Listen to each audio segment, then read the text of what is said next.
Hi, everyone, and welcome. We are going to dive into a new topic for Why My Health, which is going to be looking at finance and health. And this is really just such the topic of the day these days. I think money is on so many people's minds, but especially on millennials' minds with everyone that I talk with.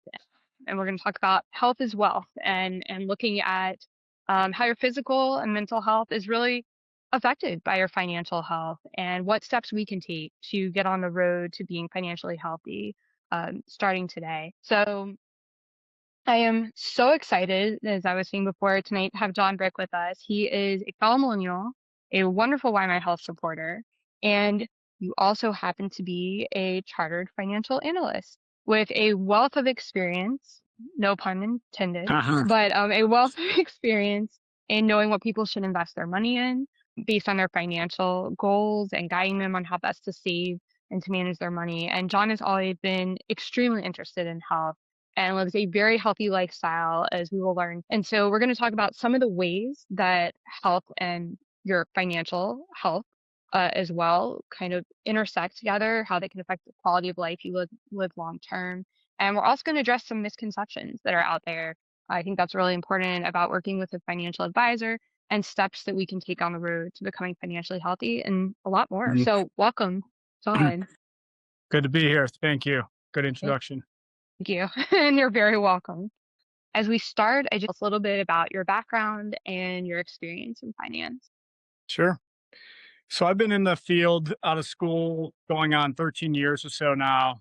And I've pretty much been on all sides of the finance industry, in the banking side and the investing side, and writing research and visiting companies and, um, you know, investing in companies. And now in the last, like, what is it, 6, 7 years, it's been more in the wealth management side, Mhm. basically bringing a lot of the investment skill sets to the personal retail space.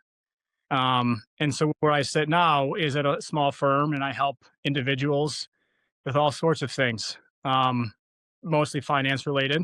Mm. Um, I, I am a financial advisor, but I also do a lot of portfolio management. And I love talking about health and wellness. And I think the whole picture of financial advisement and how you live your life also intersects with health and a lot of habits outside of just personal account management.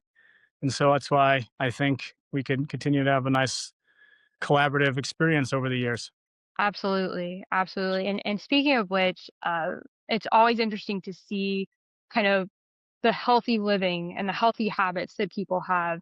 Just you've always had this interest in health and you live a very healthy lifestyle, like one that we should aspire to I try and try. reach. And it's very impressive. So I was gonna have you kind of share some of your things that you do to try and Yep. stay healthy with people. And that gives people ideas as well, I will Sure. tell you as always.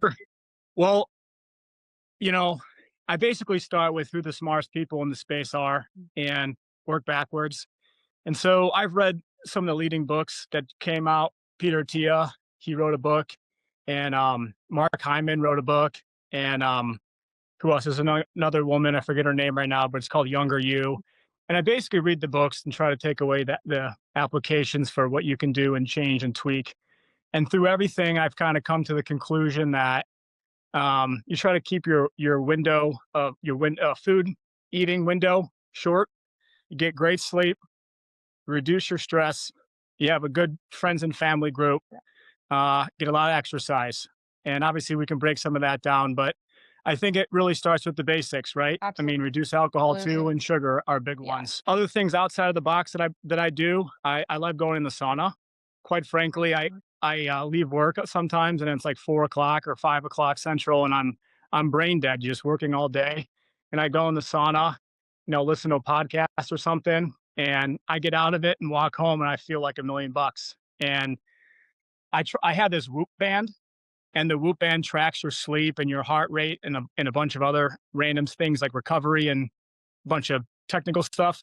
And you know, looking at some of the stuff I do, like the eating window and exercising and the sauna, I find that my stats, my sleep recovery, and my quality of sleep goes up tremendously by just doing a few of these short things I mentioned consistently for a few nights in a row. So seeing the stats I like to double down because I know it actually works. No, absolutely no. Those are all fantastic things to bring up and fantastic habits to have because a lot of people don't think about the sauna. Hmm. We did do a piece on that a while back, yeah, because that was something that was new to people. So it's a great Yep. point. But looking at all those things, and all of them are fantastic in combination for sure. As both of us have talked about, we know that it only can take us so far, right? If the financial part of our life isn't helping Right. us well. And so we featured John in a brand new blog that is on YMyHealth.com today. And one of the things we highlight is how much financial stress from not being in a good situation financially can impact your health. And what's very interesting, and I'll just John, put my researcher cap on for a moment, my public health researcher all these years. It's interesting when you go into PubMed, which is the big site that both lay audiences look at and researchers, and you look, there are a lot of studies actually out there on Mm. finances and how they impact health now that Yeah. researchers are looking at. And some of the things can be causing you were talking about sleep and tracking your sleep. It can definitely cause problems with your sleep if you're not Yeah. financially healthy, headaches, digestive problems, even anxiety and depression. And so, with those things in mind, as someone who has always had an interest in health, what parallels do you think about when it comes to investing in your health and Hmm. investing in financial wellness? And what are some of the ways that you see these two areas of our lives Yeah. really intersect? Yeah. Well, I think we could take the conversation not so much from today, but down the road. Yep. We all are going to get older, and most of the people that are watching this probably or the replay will probably be between, I don't know, in their 20s or 30s. And so no one really thinks about tomorrow as much as they do today, right? So, a lot of my clients and others in the past, you see, they deal with, when can I retire? And I hear people talk about how much they can spend in retirement, and I give projections of how much you could spend in retirement, right? And so all of this stuff, um, health related wise, Mhm. is almost entirely dependent on how much money and time you have, right? Yes. So looking at it another way, obviously I can't cure cancer, and I can't um, help with your heart problems. Obviously, those can come and go by health and genetics and other stuff. But if you think about people in their 50s, 60s, and 70s, and who's going to live till they are 90 or 100. And fun fact, I just watched the Blue Zones documentary on Netflix, and read the book a while ago. And I love the concept of living till 100. Yeah. And most people think that living to 100 means you're going to be in a wheelchair and an oxygen tank. But that's also a misconception. Absolutely. Other things that we may talk about tonight. But that the people that live long and healthy don't have chronic disease, and so the people that are in oxygen tanks and wheelchairs often have chronic disease, and they have a worse health span and a worse lifespan. And so the two obviously combined give me much motivation to try to see how can I be one of those people that live to 90 and 100 and be healthy. And so a big part of that later in life, and even now, is going to be how much money you have, how much you can take care of yourself in terms of medical costs, and the quality of your diet, the quality of your exercise. Do you have enough time and energy and mental, um, emotional ability to do yoga, to actually care about your health? And somebody the other day said something great that I liked, and they talked about sleep. Um, and one of the biggest, obviously, I don't want to step on your toes or anything you've said, but just an opinion on Sure. sleep is sometimes you have to allow yourself to go to That's sleep. And so true. some of this stuff is just all mental, right? And so if you're at ease with finances and you have a ton of money to spend in retirement, or even now, you know, uh, you're going to have a lot better lifestyle than the person just opposite of you that doesn't have that stuff figured out. Oh, absolutely. It's very true. It's very true. And the studies show it. Yep. There are studies that show it. It does very, very much impact And so the stress. one Yeah. thing that we could maybe just hit right now is like an HSA account, right? Yep. So it's literally called a health savings account. And most people that I talk to don't have it, or they don't use it. And it's one of the things that I say very often and quickly to different people, friends and family and clients, is if you have a high deductible insurance plan, you can put money into a health savings account. You get a tax deduction. Yep. The money grows tax free, and it comes out when you need it for qualified medical expenses for free. You don't pay tax on the gains. So, I mean, right under our nose is about Yeah. three or $4,000 a year we could spend, put it into account, and let that grow. And maybe when you're 55 or 60 and you need a scan or you need a heart procedure, and you're like, oh, well, I have $50,000 I saved up over the years in this health savings account, and you're on the fence of getting it or not, you might get that heart treatment or that cancer drug that you can't afford otherwise. Great point it is, and that's something that we do have access to and that we can work with today. Hmm. And now there really are so many outside costs, not only with the higher deductibles, but just that Hmm. even with having good health insurance, you Right. still have to pay. Big So part of it. having something like that really, and I've seen that because I've used that type of thing myself. It makes a huge difference for those costs that you don't realize are coming. Right. Also, Right. that's And that's another thing too, like in retirement, like when you get closer, a lot of people don't really understand what Medicare is, Medicaid, Social Security, and how to maximize it. And you do a couple things wrong in that environment, and all of a sudden you're not covered for this drug, or the nursing home experience, the long-term care planning that you should have done, all of that kind of falls away, and you're stuck with less than suboptimal care, and it's just not great. no. No, not at all. And then in terms of now, I know we've also talked a little bit about, and we were talking about in the article too, in terms of now eating, eating options. I Yep. mean, let's be honest, you want to eat organically, right? Organic food is expensive. Yep. And different options. And so it's not always uh a not wanting to be healthy, right? Right. It's sometimes having the ability to do that. So if we want to talk also about that in terms of the eating and exercise as well, and how this really Yeah. can impact what we can do. Yeah. I mean, Really. I think that's a really good example, and something that I do. My girlfriend and I, we actually cook only like organic and wild caught fish, right? So that adds at least $10 a meal Oh, to the night. Alaskan. There's the old salmon. What are they called? Alaskan versus yep, Atlantic. One's fresh caught and one's farm raised, yep. and the difference of the two is probably $10 a meal. And so this is a small example of like more money, better ability to spend on and keeping your health in order. Same thing with chicken. Um, and so I understand some of that is obviously contingent upon, career and what you do. But another part of that too is like you can prepare to eat that way one day. You don't have to do it today. Um, get your affairs in order and, put money in the right accounts that grows tax free. When you're 50 and 60, you can eat a lot better that way. Mm.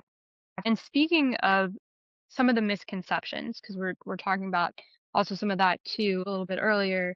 One of the things that we really focus on a lot with Why My Health is kind of looking at misconceptions when it comes to health conditions that people can, a lot of the time young people are thought that they're not susceptible to certain health conditions, or they try and go and get preventative care, and there some people don't think that they're eligible for the preventative care. So we look at a lot of misconceptions.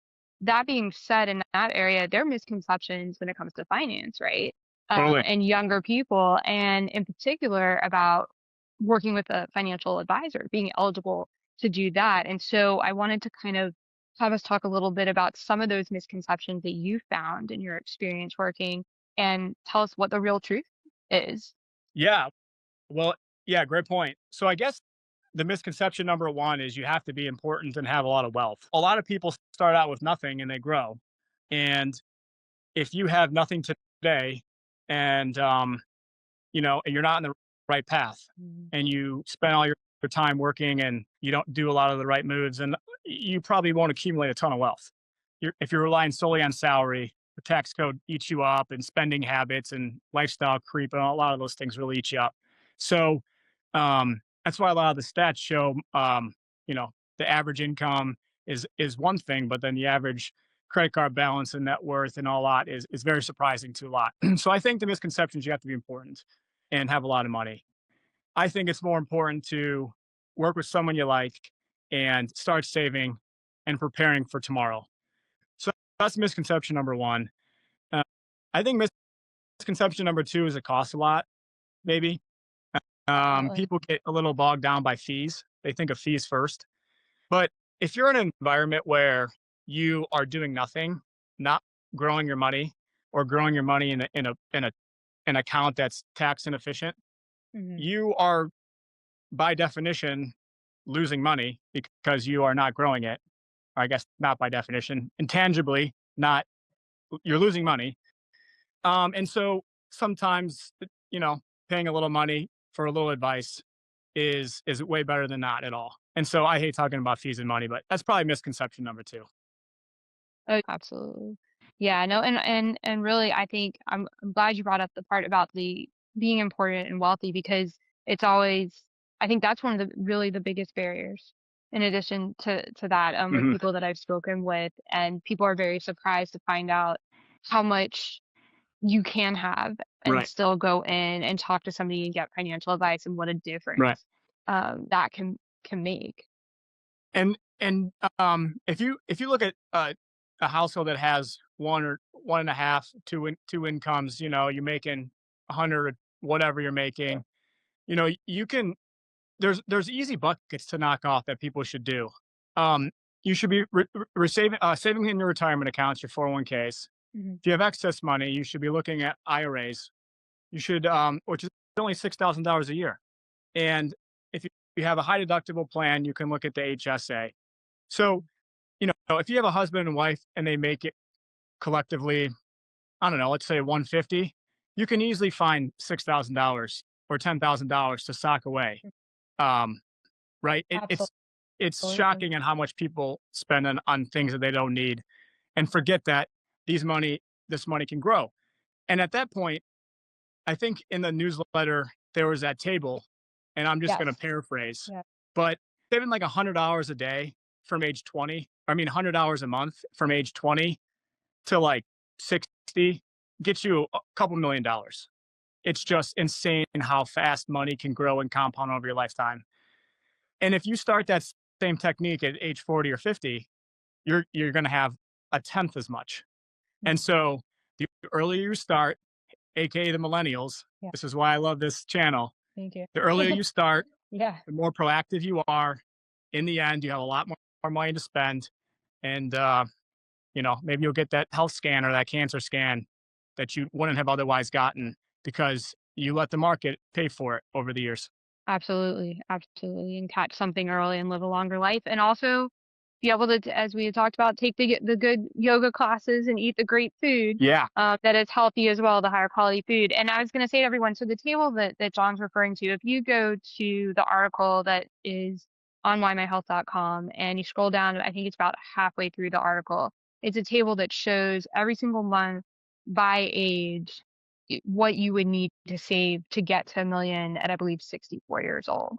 And it starts in your 20s. And so it's I think really interesting to see what those amounts are because they really aren't that much. It starts to get a little bit larger as you get, further into your Right. 40s. But really when you think about monthly expenses, you think about if you have a 401k, especially if you're at a company where you have a 401k match, Right. that's something that's in both ways very, very much Mhm. attainable.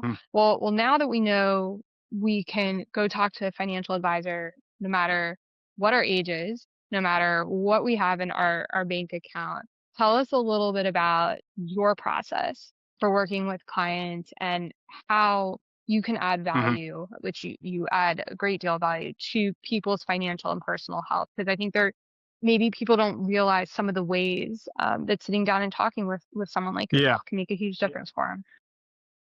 Yeah. Well, I think the first thing that I would think about is try to think of the end game first, which is something no one does. So I try to think about what kind of lifestyle you want when you retire, and um, how much money you're going to spend and work backwards. And so some people are surgeons and have a very different path than somebody else, and you kind of have to work backwards. And so I started looking at the big picture and all their accounts. And then what's fun about it is once you get the major plan, there's not a ton of meetings and a ton of things you have to do. It's more about maintenance and making sure that you stay in touch with their lives and helping them grow, help with kids' education expenses and then buying the house. And then there's other parts of life and it's fun because you can kind of grow with them. And to that end, a lot of people I've met at breweries and just had a beer and caught up and been like, "Hey, this is what's up. What's on your mind today?" Or some of my clients are friends and we text, or we're watching the Super Bowl and they see a SoFi commercial and they're like, "Shit, I meant to ask you about these interest rates." And then we chat a little bit. So some of that, you can really have fun with the discussions sometimes. Um, I'm very good about calling people and texting them. So it doesn't have to be some like suited up experience. It can just be like a very casual, here's my plan, here's the path you're on. Let's execute this 2 steps a year and, let's have a beer and cheers and have a glass of wine along the way. Absolutely, which is really good for people to hear, people who also will watch the recording, because I don't think people realize that. And it makes it so much easier for us in this age group to have somebody who can meet us where we're at, Yeah. essentially, and understand it, and I think makes for such a really successful relationship long term. I probably shouldn't And have said beer. I should have said green smoothie. well, whatever their preference is. Yeah, totally. Yours, but no, but I appreciate that. But no, I think that's a really helps break down those Hmm. misconceptions, and also really shows the value and how doable it is. It really is, because I think there are a lot of people out there who would like to have that expertise, Hmm. and is are letting things hold them back, and there's no Balance. need. There's no need. Yeah, exactly. Yeah. Writing in about And balance. the other Absolutely. cool thing too is like, as before I forget, it's like, Yeah. a lot of people that are interested in health, it's fun to read some of these books and talk about it. And, you're talking about wanting your kids to grow up, wealthy, healthy, and Yep. having great school and education for your kids. It's like you don't pivot right to like, hey, I'm gonna start talking about, you basically stay in that same like, I want to grow, Yeah. and you start talking about what books you've read, what your workout routine is, how's your spouse, your family, how's your dog's health. Like you actually can. It's funny, like the people that are like really ingrained and like I have a great relationship with, like we almost talk about nothing but finance, growth, and wealth Yeah. because they're all so connected, and health. I mean, it's a huge part. So it's like it's funny, like once that thing starts rolling, Mhm. people don't want to like get off the tracks. They're like, why would I spend all this time and energy like working out 6 days a week and then just go blow all my money at a casino? Like the two Yeah. very often do not. You're in one way or the other. And so people that have a ton of money and focus, they're often very health conscious. Like look at Jeff Bezos and Elon Musk. Like they graduated from their prospective careers. I guess Elon hasn't, but Bezos is like a lead investor in it's Altos Labs, like trying to extend human longevity. And um, there's countless other examples of like the people in finance and others that have a lot of wealth. In the end, they turn to health and wellness. It's funny how the two are It so is. interconnected. So very interconnected. Absolutely. Great point. Great point. Well, as we wrap up, one other thing I wanted to ask is for you to just give 3 key steps that people should take away, that they can take with them and get on that road to Hmm. financial health and wellness. What are like the three key things that you would recommend? Yeah, financial health and wellness. Well, the first thing is I'd love to talk to anybody, no cost, just see what you got, see where your head's at, see what your goals are. That's easy. And it'll be fun for me because I like talking with people. Two, I would say maybe just take a second to just think about the importance of how money grows over time, Mm. and maybe check out a compound interest calculator or anything. Just take a just second guess how important it is to have money and allow money to grow for you. Because not people don't think of it first nature. It's I want to go on vacation and ski, and I get that. I'm the same way. It's just take a second to think about money and are you in good financial health. And then third, I would say, I guess related to finances. I'm not sure about three, but I would recommend Peter Tia's book. It's good. Yeah. Okay. Okay. Well, I know that everyone has found this conversations and your insights incredibly helpful. Well, thank you. because you're welcome, because there's so much of a connection between health and finance that I think so many of us don't Yeah. realize. And I think getting on that road to financial health is so important. But I'm gonna check the chat and just see. I did have a couple questions that come in before. One has to do with inheritance. So this is something that often is not thought of. But how can connecting with a financial advisor be helpful when it comes to our future if we stand to inherit money Yeah. from parents or from relatives if we're already working with somebody, say in our 20s, 30s, or 40s. Yeah. It's a big thing, whether you're passing money on or set to inherit it. There's a lot that can go wrong. The real issue is you are dealing with finances at the very point when you're the most emotional, Mm. and you do not care what happens to your money. When you just left someone's funeral, like, you could care less, you don't even want the money, you're just distraught. So having a plan, I think, is very important. Having beneficiaries and TOD and all that stuff, and wills and power of attorneys, and even medical stuff, right? So this is actually important. Maybe we should have talked about this earlier, but having healthcare power of attorneys, medical directives, and all of that along your life in case you get hit by a bus, or uh, your spouse does, and if you have a child at home, like, all that stuff starts to become impactful. It's estate planning. So inheritance is one part of it. Estate planning is the bigger, bigger bucket, I would say, from your emotional standpoint. But then just putting the money in the right accounts and allowing to and withdrawing it the right way is a huge thing. You could triple your taxes without realizing it. Something that's probably more discussed in person. But yeah, it's a very big, important thing for your well being and your emotional well being. Oh, great points. And another question, which will not surprise you, is about home buying. Oh yeah, The topic of the day, literally all the time. And yeah, this can be obviously anything from your regular house to townhouse to condos, because everybody's kind of looking at everything these days. Kind of what are your thoughts on how working with a financial advisor can help you in this process, even if you're several years out and you don't know yeah, exactly when you're going to be ready, say you're 5 years out? yeah. So I think there's a couple parts you'd want to first know where the down payment's coming from. Mm-hmm. Sometimes people have stocks if they're older, more times than not, and they're older and they've had investments for a while. Some people, um, they just sell everything and go put money down. That's not really great because you're selling it, you're realizing gains, you're paying taxes on it, and now your investment account went from 200 to zero, and now you're back to living paycheck to paycheck essentially. There's other ways to finance homes. You can borrow against your stocks is the way that I'm, I guess, most directly describing. You can borrow against it. So if you do it the right way, you want to prepare for the home well in advance. And I think having discussions is preparation. Looking at the interest rates is a huge one. My interest rate, I'll just share it because I don't care. It's 3.625. It's half of what it is out in the market right now. Mm-hmm. And so my monthly payment's half of what others would be paying. Um, Talk about the flexibility of lifestyle, right? When I pay very little. So looking at when to buy is important. Mm-hmm. But a lot of people don't have a choice. And they're having families, and they have outgrown their space and they want quality. And so that's totally fair. And so what happens is then we can look at getting the best rate.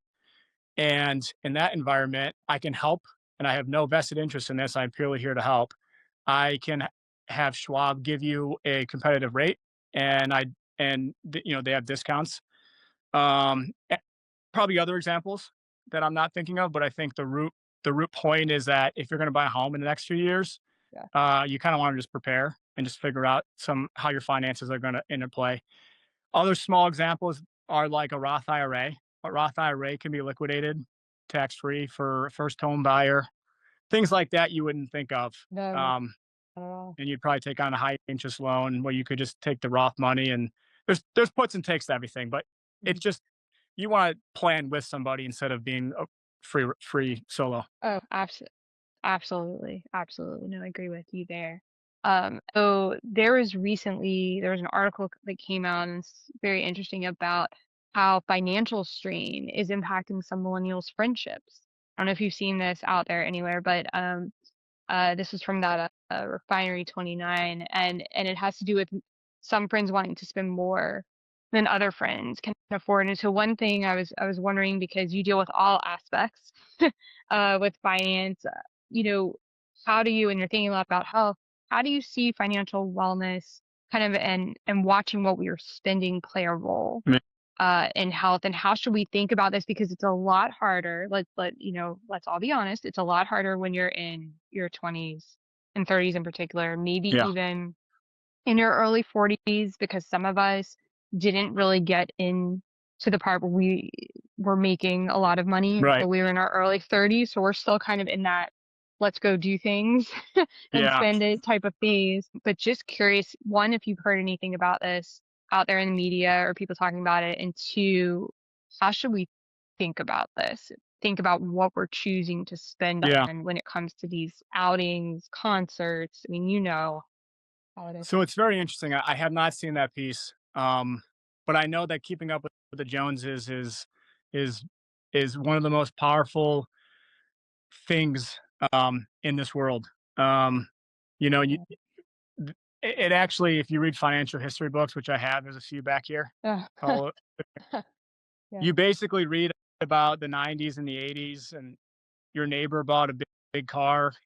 Why don't you have a big car? Mhm. It really dictates human behavior. So it's a great question.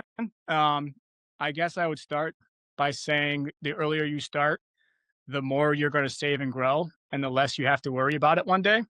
Um, so that would be the easy answer number one. Easy answer number two would be, if you have your down payment allocated for, you're properly saving for retirement, Mhm. and you are comfortable knowing that you and your spouse or just yourself are working towards that goal, that retirement goal, then spending $3,000 on the ski trip that you are complaining about when you otherwise would have spent 1,000 to go to someone's beach house doesn't really make a big difference, because that extra 2,000 does help, but you've already covered all of your boxes and you're working towards your plan long term. That's why I said earlier, the first thing I do is try to figure out what the long term plan is, so and work backwards. So I think that keeping up with the Jones spending becomes less important if you have all your finances in order and you're comfortable with your long term plan. Um, That's very helpful advice, and also just a helpful way to think yeah, about it too, because it's a challenge, because definitely. money's a tool, right? You want to spend it. You want to buy a car that you need. You want to buy a nice home with people kids want to play in. So you got to spend money. You just have to make sure that you're planning for it. And the earlier, the better. All the Absolutely. millennials should do it now. Absolutely. Yeah, I tying it back know. in. Yeah, I know. Well, anything else you wanted to highlight before we go? I think you Uh, covered a lot. yeah. No, I'm good. Yeah. I hope this helps. Happy to chat with anybody else anytime. We could do round two. Yeah, And again, absolutely. proud of your grind and fight to continue to move forward on your service.